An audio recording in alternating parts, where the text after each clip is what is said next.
नमस्कार दोस्तों, हाल चाल भोजपुरी में आप सभी का एक बार फिर से स्वागत है। दोस्तों, किसी ने सच कहा है, कहने वाला कभी करता नहीं है और करने वाला कभी कहता नहीं है।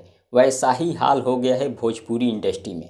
भोजपुरी इंडस्ट्री में कुछ लोग ऐसे आ गए हैं जो कि पब्लिक के नज़र में अपने आप को बड़ा बताने के लिए, बड़ा बनाने के लिए अपने आप को बोलते हैं कि हमने ये किया, हमने वो किया। अरे भाई, आपने क्या किया? अगर आप किए होते तो आपको बताने की ज़रूरत नहीं होता, क्योंकि करने वाला कभी कहता नहीं है और कहने वाला कभी करता नहीं है। क्योंकि खेसारी लाल यादव जी ऐसा कभी बोले हैं कि हमने वो किया, हमने वो किया?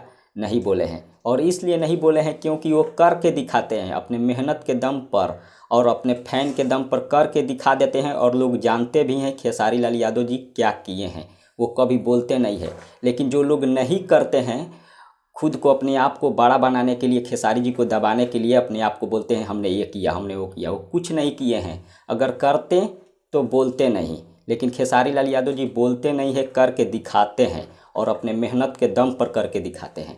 फिलहाल आप लोग जाकर एक गाना आया है खेसारी जी का, होली का, इस साल का सबसे बड़ा गाना बनाइए, अन्नपूर्णा फिल्म से रिलीज किया गया है, भतीजवा के होली। जाकर सुनिए और जो लोग सुन लिए हैं कमेंट के जरिए बताइए गाना कैसा है। मिलते हैं अगले वीडियो में। धन्यवाद।